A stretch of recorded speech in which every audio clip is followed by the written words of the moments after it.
Dimanche 28 juillet, l'émission Quel jeu sur France 2 recevait Amandine Buchard, judokate française auréolée d'une médaille.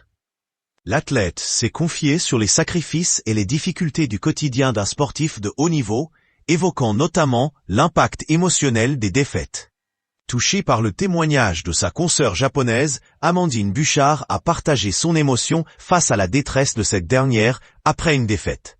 C'est alors que Léa Salamé, cherchant peut-être à alléger l'atmosphère, a lancé « Mais nous, on retient votre sourire et on retient votre victoire et votre médaille ». Une phrase qui a immédiatement suscité de vives réactions sur les réseaux sociaux, de nombreux internautes dénonçant le manque de tact et d'empathie de l'animatrice. Sur Twitter, les commentaires acerbes n'ont pas tardé à fuser. Le « bref, nous on retient votre médaille » est tellement indécent, PTDR, s'indigne un internaute.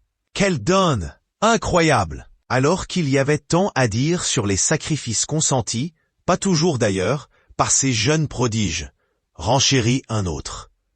Les critiques fusent de toutes parts, pointant du doigt le manque de sensibilité de l'animatrice face à l'émotion de la sportive et à ses explications quant aux sacrifices réalisés par les jeunes sportifs de haut niveau.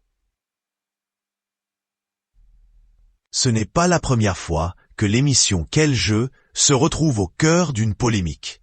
Depuis son lancement, le programme a suscité des réactions mitigées, certains saluant son dynamisme et sa capacité à mettre en lumière les coulisses des Jeux Olympiques, tandis que d'autres critiques sont parfois légers et superficiels.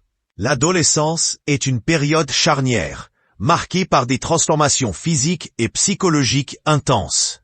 Pour les jeunes sportifs de haut niveau, cette période est encore plus complexe, car elle implique de concilier les exigences du sport avec les défis de la croissance et de la construction identitaire.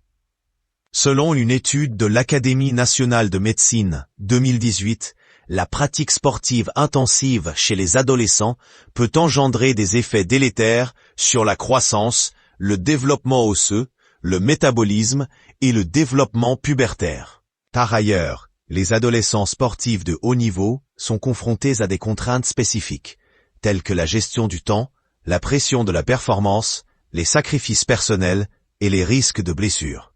Une étude menée par Nantes Université 2023 révèle que ces jeunes athlètes consacrent en moyenne 20 heures par semaine à leur entraînement, ce qui peut empiéter sur leur temps scolaire et social. De plus, la pression de la compétition peut générer du stress et de l'anxiété, pouvant affecter leur bien-être psychologique.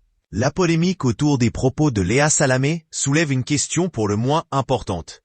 Les médias ont-ils une responsabilité dans la manière dont ils traitent les parcours sportifs et la pression subie par ces derniers?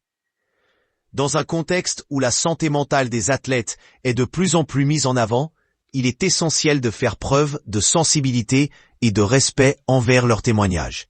L'incident avec Léa Salamé rappelle que même les personnalités médiatiques les plus expérimentées peuvent parfois manquer de tact. Espérons que cette polémique serve de leçon et incite les médias à adopter une approche plus respectueuse et empathique envers les sportifs et leurs émotions et de leur vécu.